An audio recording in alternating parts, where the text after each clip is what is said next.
Voici une question dont la réponse sera une bonne mise en garde pour chacun de nous. À quel danger le croyant fait-il face quand il devient prospère? La parole de Dieu va nous donner une réponse bien salutaire aujourd'hui même à l'émission À travers la Bible.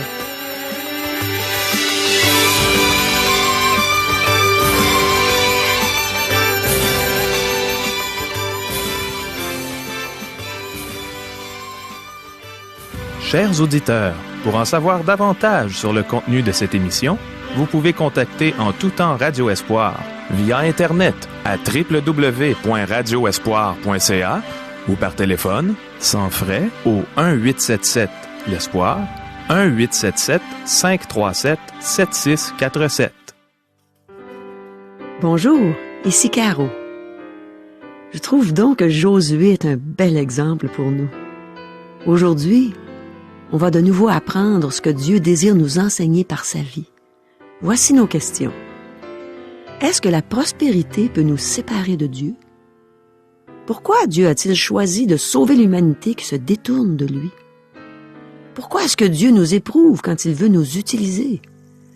Pourquoi Dieu a-t-il choisi Josué pour diriger son peuple? Sommes-nous portés à nous éloigner de Dieu comme son peuple l'était du temps de Josué? Quelle influence un chrétien consacré a-t-il sur son entourage? Demeurez à l'écoute. Le pasteur Régent Joly a trouvé toutes nos réponses dans les Saintes Écritures et il est sur le point de nous apporter un enseignement qui pourrait avoir tout un impact dans nos vies. Mais premièrement, prions. Seigneur, on a besoin de ton enseignement. On a besoin de communier avec toi aussi. On a besoin d'être intime avec toi. Aide-nous à goûter à ta présence alors que tu vas nous enseigner ta belle parole. Amen. À toi, Régent. Merci, Caro.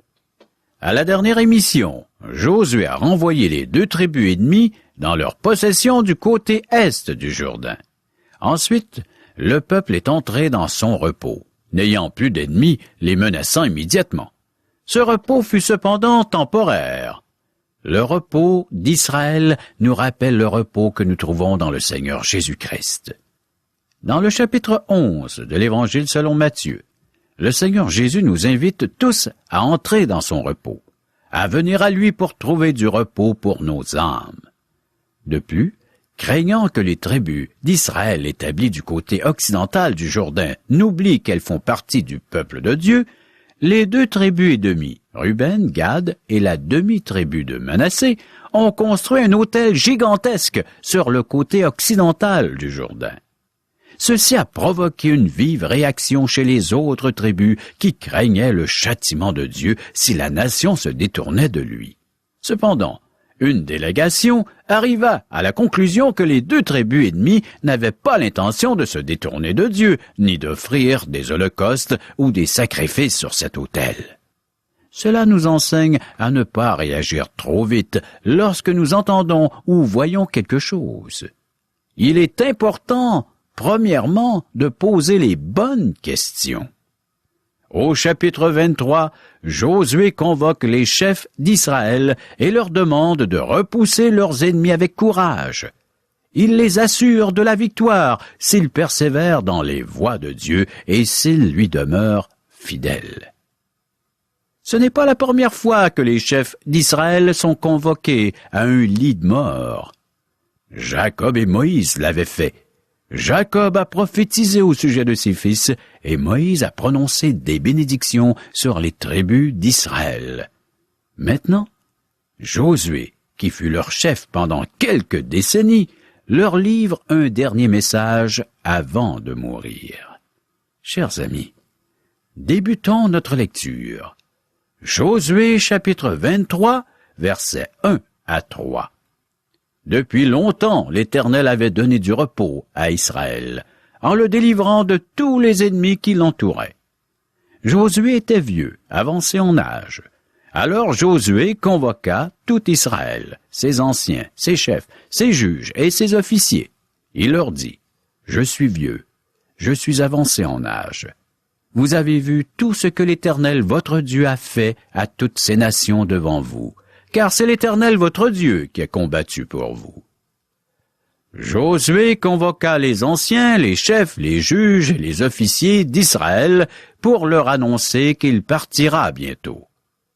Il veut leur parler une dernière fois et leur rappeler ce que Dieu a fait pour eux. Versets 4 à 6. Voyez, je vous ai donné en héritage par le sort, selon vos tribus, ces nations qui sont restées à partir du Jourdain, et toutes les nations que j'ai exterminées jusqu'à la grande mer vers le soleil couchant. L'Éternel, votre Dieu, les repoussera devant vous et les chassera devant vous, et vous posséderez leur pays comme l'Éternel, votre Dieu, vous l'a dit. Appliquez-vous avec force à observer et à mettre en pratique tout ce qui est écrit dans le livre de la loi de Moïse, sans vous en détourner ni à droite ni à gauche. Josué leur donne le même message que leur avait donné Moïse. Versets 8 et 9. Mais attachez-vous à l'Éternel, votre Dieu, comme vous l'avez fait jusqu'à ce jour. L'Éternel a chassé devant vous des nations grandes et puissantes, et personne, jusqu'à ce jour, n'a pu vous résister. Lorsque la nation a traversé le Jourdain, elle s'est retrouvée en territoire ennemi. Il y en avait de tous les côtés. À chaque tournant, c'était l'inconnu. Israël a éprouvé une certaine peur, et cela l'a amené à s'accrocher à Dieu. Josué est conscient de cela, et il sait que puisque le peuple entre maintenant dans un repos, et qu'il jouira d'une prospérité qu'il n'a jamais connue auparavant, qu'il risque de s'éloigner de Dieu. C'est ainsi qu'est la nature humaine, et cela ne changera jamais. Notre prospérité nous sépare-t-elle de Dieu? En Amérique du Nord, et surtout au Canada, nous avons joui de plusieurs décennies de prospérité. Dieu nous a bénis avec des richesses. Il n'y a pas eu de guerre dans le pays. Nous avons été épargnés des souffrances qu'ont éprouvées de nombreux pays qui ont vécu la guerre, la famine, les sécheresses. Nous penserions que Dieu ne nous juge pas comme il juge d'autres pays. Cependant, nous sommes mis à l'épreuve. Notre test est le plus difficile. Est-ce que nos richesses nous éloignent de Dieu? Spirituellement, une période de prospérité est plus dangereuse qu'une période de souffrance et de disette. Je crains que nous ayons échoué l'épreuve. Notre richesse nous a séparés de Dieu, et il se pourrait que Dieu nous sépare de notre richesse. C'est pourquoi Josué encourage Israël à la fidélité envers son Dieu. Si Israël continue d'aimer son Dieu et de le servir fidèlement, celui-ci les aidera à repousser davantage leurs adversaires. Versets 11 à 16. Veillez donc attentivement sur vos âmes, afin d'aimer l'Éternel, votre Dieu. Si vous vous détournez, et que vous vous attachez au reste de ces nations qui sont demeurées parmi vous, si vous vous unissez avec elles par des mariages, et si vous formez ensemble des relations, soyez certains que l'Éternel, votre Dieu, ne continuera pas à chasser ces nations devant vous, mais elles seront pour vous un filet et un piège, un fouet dans vos côtés et des épines dans vos yeux, jusqu'à ce que vous ayez péri de dessus ce bon pays que l'Éternel, votre Dieu, vous a donné. Voici, je m'en vais maintenant par le chemin de toute la terre. Reconnaissez de tout votre cœur et de toute votre âme qu'aucune de toutes les bonnes paroles prononcées sur vous par l'Éternel, votre Dieu, n'est restée sans effet. Toutes se sont accomplies pour vous. Aucune n'est restée sans effet. Et comme toutes les bonnes paroles que l'Éternel, votre Dieu, vous avait dites, se sont accomplies pour vous, de même l'Éternel accomplira sur vous toutes les paroles mauvaises, jusqu'à ce qu'il vous ait détruit de dessus ce bon pays que l'Éternel, votre Dieu, vous a donné.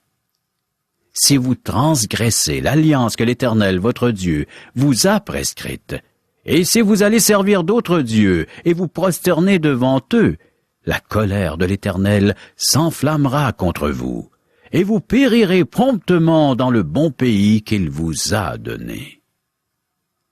Cet avertissement est presque une prédiction. L'histoire nous enseigne que c'est ce qui s'est produit. Au chapitre 24, c'est tout le peuple que Josué convoque. Lisons ensemble Josué 24, versets 1 et 2. Josué assembla toutes les tribus d'Israël à Sichem, et il convoqua les anciens d'Israël, ses chefs, ses juges et ses officiers, et ils se présentèrent devant Dieu. Josué dit à tout le peuple, « Ainsi parle l'Éternel, le Dieu d'Israël. Vos pères, Térash, père d'Abraham et père de Nacor, habitaient anciennement de l'autre côté du fleuve, et ils servaient d'autres dieux. Ceci confirme des doutes que nous avions. Térash, le père d'Abraham, pratiquait l'idolâtrie. Lorsque Dieu a appelé Abraham afin qu'il quitte Ur en Chaldée, il l'a sorti d'une maison remplie d'idolâtrie. Alors pourquoi Dieu a-t-il appelé Abraham pour en faire une nation? Examinons le contexte historique. Après la tour de Babel, l'humanité entière s'est détournée de Dieu. Personne ne servait Dieu, pas même Térash, le père d'Abraham. La population terrestre s'est dispersée après la confusion des langues.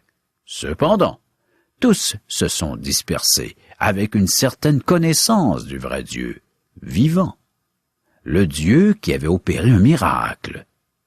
Et cela, même s'ils ne servaient pas ce Dieu, c'était l'apostasie générale après Babel. C'est Dieu qui a choisi de sauver l'humanité. De quelle façon Dieu pouvait-il réagir tout en restant conséquent avec sa personne, ses attributs et son caractère? Il pouvait juger l'humanité et la détruire, mais il ne l'a pas fait. Il a choisi de sauver l'humanité. Il commence par un seul homme, Abraham.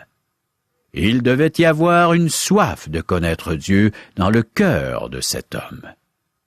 Dieu l'a donc appelé et lui a demandé de quitter Ur et sa famille. Nous savons maintenant pourquoi. Térash était un idolâtre. Dieu l'a éloigné de ce milieu pour en faire une nation par laquelle viendrait le Messie. Dieu a formé la nation lorsque le peuple était esclave en Égypte, mes amis. Lorsque Dieu veut faire quelque chose avec nous, il nous fait toujours passer au creuset. Il n'utilise pas les chrétiens tièdes de nos églises contemporaines. Aie du zèle pour la cause de l'Évangile. Sois enflammé pour le Christ, le Sauveur, ton Seigneur. Versets 5 à 7. J'envoyai Moïse et Aaron, et je frappais l'Égypte par les prodiges que j'opérais au milieu d'elle, puis je vous en fis sortir. Je fis sortir vos pères de l'Égypte, et vous arrivâtes à la mer. Les Égyptiens poursuivirent vos pères jusqu'à la mer Rouge avec des chars et des cavaliers. Vos pères crièrent à l'Éternel, et l'Éternel mit des ténèbres entre vous et les Égyptiens. Il ramena sur eux la mer, et elle les couvrit. Vos yeux ont vu ce que j'ai fait aux Égyptiens, et vous restâtes longtemps dans le désert. Josué se prépare à demander au peuple de renouveler son alliance avec Dieu. C'est la coutume de l'époque de faire un rappel historique à une telle occasion. Le contexte historique justifie l'alliance. Le rappel se termine au verset 13. Je vous donnai un pays que vous n'aviez point cultivé, des villes que vous n'aviez point bâties et que vous habitez, des vignes et des oliviers que vous n'aviez point plantés et qui vous servent de nourriture. Sachant que les peuples du pays n'ont pas encore tous été chassés et qu'il y a encore de l'idolâtrie dans le pays, Josué invite Israël à se consacrer à Dieu. Versets 14 et 15. Maintenant, craignez l'Éternel et servez-le avec intégrité et fidélité. Faites disparaître les dieux qu'ont servis vos pères de l'autre côté du fleuve et en Égypte, et servez l'Éternel. Et si vous ne trouvez pas bon de servir l'Éternel, choisissez aujourd'hui qui vous voulez servir. Ou les dieux que servaient vos pères au-delà du fleuve, ou les dieux des Amoréens dans le pays desquels vous habitez. Moi et ma maison, nous servirons l'Éternel. Dieu fait de grandes choses avec des chrétiens consacrés. Josué était un grand homme dans le Seigneur. Cet homme ordinaire prend une position claire pour Dieu. Dieu savait qui il choisissait, et il peut faire de grandes choses avec une personne qui lui est consacrée. Il lance un très grand défi au peuple dont il a la charge. Josué 24, versets 16 et 17. Le peuple répondit et dit, « Loin de nous la pensée d'abandonner l'Éternel et de servir d'autres dieux. Car l'Éternel est notre Dieu. C'est lui qui nous a fait sortir du pays d'Égypte, de la maison de servitude, nous et nos pères. C'est lui qui a opéré sous nos yeux ces grands prodiges et qui nous a gardés pendant toute la route que nous avons suivie, et parmi tous les peuples au milieu desquels nous avons passé. » Chers amis, êtes-vous proches de Dieu? Le peuple a éventuellement abandonné son Dieu. Il est facile pour nous de juger ce peuple 3500 ans plus tard. Cependant, avant de le faire, si nous observions nos églises, et personnellement notre propre vie, sommes-nous proches de Dieu? Verset 20. Lorsque vous abandonnerez l'Éternel et que vous servirez des dieux étrangers, il reviendra vous faire du mal, et il vous consumera après vous avoir fait du bien. Dieu fut très bon avec nous, au point que nous présumons de sa grâce et que nous sommes apathiques en matière spirituelle. De nombreux chrétiens pensent qu'ils peuvent faire ce qu'ils veulent. C'est mal connaître Dieu. Dieu est amour et miséricorde, mais il est aussi un Dieu qui juge les pécheurs. Verset 21. Le peuple dit à Josué, « Non, car nous servirons l'Éternel. » Le peuple avait de bonnes intentions. Josué leur avait fait signer une alliance. Versets 25 et 26. Josué fit en ce jour une alliance avec le peuple, et lui donna des lois et des ordonnances à Sichem. Josué écrivit ces choses dans le livre de la loi de Dieu. Il prit une grande pierre qu'il dressa là sous le chêne qui était dans le lieu consacré à l'Éternel. Josué enregistra les termes de l'alliance sur le même rouleau que Moïse avait utilisé pour les 5 livres qu'il avait écrits. Après avoir fait prendre cet engagement au peuple, Josué est décédé. Versets 29 et 30. Après ces choses, Josué, fils de Nun, serviteur de l'Éternel, mourut âgé de 110 ans. On l'ensevelit dans le territoire qu'il avait eu en partage, à Timnath-Sérach, dans la montagne d'Éphraïm, au nord de la montagne de Gaash. Josué fut enterré dans le territoire qu'il avait choisi pour sa maison. Versets 31 et 32. Israël servit l'Éternel pendant toute la vie de Josué et pendant toute la vie des anciens qui survécurent à Josué et qui connaissaient tout ce que l'Éternel avait fait en faveur d'Israël. Les os de Joseph, que les enfants d'Israël avaient rapportés d'Égypte, furent enterrés à Sichem, dans la portion du champ que Jacob avait acheté des fils de Hamor, père de Sichem, pour 100 késitas, et qui appartint à l'héritage des fils de Joseph. Le peuple devait estimer Josué au moment de sa mort, car il est demeuré fidèle à Dieu de son vivant. Un chrétien consacré a une influence inestimable sur son entourage et dans sa communauté chrétienne. Joseph était le père d'Éphraïm et de Manassé, les descendants des fils apportèrent les os de leur père en quittant l'Égypte, parce que celui-ci leur avait fait jurer à ses deux fils de l'enterrer dans la terre promise. Même le testament de Joseph fut un témoignage. Joseph voulait être transféré dans la terre promise, car il s'attendait à y ressusciter. Verset 33. Éléazar, fils d'Aaron, mourut, et on l'enterra à Gilbéath Phiné, qui avait été donné à son fils Phiné, dans la montagne d'Éphraïm.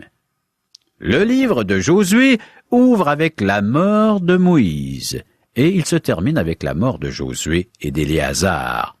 Éléazar est le deuxième souverain sacrificateur à périr. Son père, Aaron, fut le premier. Phiné a enterré son père sur son héritage. Certains voient dans le fait que Phiné possédait une propriété un signe avant-coureur que le peuple s'éloignerait de Dieu. C'est vrai que le peuple s'éloignera de Dieu, mais les Lévites avaient reçu des villes et leurs banlieues. Les banlieues étaient une bande de terre encerclant la ville. Elles servaient à faire paître les troupeaux des Lévites. Il n'est donc pas étonnant que Phiné eut une propriété. Chers amis, un choix a dû être fait lors de l'époque de Josué. Il a placé le peuple devant ce choix. Dites-moi, qui voulez-vous servir? Nous sommes devant la même question aujourd'hui. Laissez-moi vous la poser. Chers amis, qui voulez-vous servir? On ne peut servir deux maîtres à la fois. On doit faire un choix. On doit choisir qui voulez-vous servir. On ne peut servir Mammon et Dieu. C'est Jésus lui-même, et c'est rapporté par les évangélistes. Mammon, ami de l'argent. Il nous est dit, par Jésus lui-même, qu'on ne peut servir les deux maîtres. Il faut faire un choix. Choisir Dieu, choisir le Seigneur Jésus-Christ, c'est le trésor inestimable. Nous devrions tous regarder vers cette valeur que Dieu a placée devant nous, la vie de Jésus. Regarde à lui, regarde vers Jésus, le trésor que Dieu a placé devant toi, afin que tu puisses le prendre et vivre avec. Il est celui qui peut donner la vie. Il t'invite à le servir, à devenir apte à le servir. Car premièrement, il faut être lavé et purifié de tout péché. Ensuite, nous pourrons le servir, être au service du bon maître. Celui qui a déclaré et rapporté par l'évangéliste Matthieu, un maître doux et humble de cœur. Ça en vaut vraiment la peine de pouvoir le servir. Un maître rempli de compassion. Un maître miséricordieux. Un maître qui est lent à la colère. Un maître patient. Chers amis, prochaine émission, nouveau livre. Le livre des juges. Merci, Régent. Mes amis, avez-vous entendu ce que Régent a dit au sujet de notre service chrétien? J'ai retenu une phrase que j'ai vécue à quelques reprises depuis que je suis une enfant de Dieu. Il a dit que lorsque Dieu veut faire quelque chose avec nous, il nous fait toujours passer au creuset. Il n'a pas dit juste de temps en temps, il a dit toujours. Pour ceux qui ne le savent pas, un creuset, c'est un récipient dans lequel le minerai est fondu pour être purifié des scories, des imperfections. Dans le livre des Proverbes, au chapitre 17, verset 3, il est écrit que le creuset est pour l'argent et le fourneau pour l'or. Mais celui qui éprouve les cœurs, c'est l'Éternel. On sait que l'Éternel, c'est Dieu lui-même. Dans sa première épître aux Corinthiens, au chapitre 3, au versets 12 et 13, Paul nous dit que si quelqu'un bâtit sur ce fondement qui est en Jésus-Christ avec de l'or, de l'argent, des pierres précieuses, du bois, du foin, du chaume, l'œuvre de chacun sera manifestée, car le jour la fera connaître, parce qu'elle se révélera dans le feu, et le feu éprouvera ce qu'est l'œuvre de chacun. Alors, quand je fais un recul dans ma vie en tant que croyante, je peux vous affirmer que chaque fois que le Seigneur m'a préparé pour une nouvelle œuvre, il m'a éprouvé. Il m'a fait passer au creuset de l'affliction. Dieu aime travailler avec de l'or pur. Et si je regarde ma vie, je dois avouer que parfois, je laisse entrer des scories, puisque je suis encore dans un corps de chair, un corps de péché. Mais Dieu me purifie par l'épreuve. Et ensuite, il m'utilise, et la gloire n'en revient qu'à lui seul. Mon frère, ma sœur, es-tu présentement dans une épreuve? Eh bien, bon courage. Il y a de grosses possibilités que le Seigneur soit en train de te préparer à une œuvre merveilleuse que tu ne vois même pas encore. Mais lui connaît toutes choses. Il est à l'œuvre dans ta vie. Il veut que tu sois comme l'or entre ses mains pour en faire quelque chose d'extraordinaire. Tiens bon. Tu peux même te réjouir pendant ton épreuve en sachant que Dieu est sur le point de te bénir d'une manière merveilleuse. Dans l'épître de Jacques, au 1er chapitre, au verset 12, on peut lire « Heureux est l'homme qui demeure ferme dans l'épreuve, car après avoir prouvé sa fermeté, il recevra la couronne de victoire, la vie éternelle que Dieu a promise à ceux qui l'aiment. » C'est pourquoi on peut être heureux dans l'épreuve. On sait qu'en bout de ligne, on va obtenir la victoire, la vie éternelle que Dieu a promise à nous qui l'aimons. C'est facile de dire à quelqu'un qu'on l'aime, mais quand on doit souffrir, c'est là qu'on démontre si on l'aime vraiment. Mon ami, aimes-tu le Seigneur? Es-tu éprouvé en tant qu'enfant de Dieu ou es-tu éprouvé parce que tu ne le connais pas encore? Si tu es déjà un enfant de Dieu, le Seigneur est en train de te faire grandir et il te prépare à de belles œuvres qui vont le glorifier. Mais si tu n'es pas encore un enfant de Dieu, tu pourrais le devenir aujourd'hui. Si tu reçois Jésus comme ton Sauveur, comme ton Seigneur, si tu reconnais que Jésus seul peut te donner le billet dont tu as besoin pour entrer au ciel quand tu vas mourir, si tu crois qu'il a payé la dette de tes péchés en entier quand il est mort sur la croix, il te reste juste à te repentir, à te détourner du péché, à lui en demander pardon et demande-lui de te sauver. Cher ami, tu viens d'entendre ce message. Il y a peut-être des choses plus ou moins claires à ton esprit. Nous sommes prêts à prendre du temps avec toi et de pouvoir les expliquer. Quand j'entends un message pour la première fois, c'est pas toujours clair pour moi. J'ai besoin d'être éclairé de nouveau. Et c'est comme ça que, toi, tu peux recevoir cet enseignement. Appelle-nous, il y a quelqu'un qui va te le réexpliquer, puis tu vas le comprendre. Aussi simplement que ça. Nous avons des gens disponibles en tout temps. Ils vont parler avec toi, ils vont t'expliquer les Saintes Écritures, ils vont répondre à toutes tes questions. Et tu pourras parler librement. On est là pour t'écouter. Tu peux être sûr, on va écouter ce que tu as à dire. Et si tu es souffrant, mais c'est le temps de le partager avec nous. Parce que la parole de Dieu a de belles consolations pour toi. Parle-leur à cœur ouvert. Dis-leur le fond de ta pensée. Oui. Fais-toi connaître. Et tu vas connaître en même temps ton grand Dieu, ton Dieu merveilleux. Appelle. Pour nous rejoindre, au téléphone. 1-877-l'Espoir. 1-877-537-7647.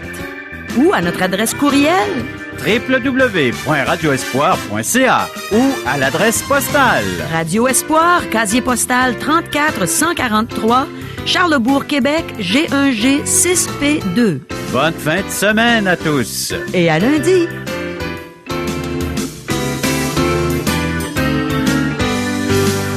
Cette émission vous a été présentée par Radio Espoir.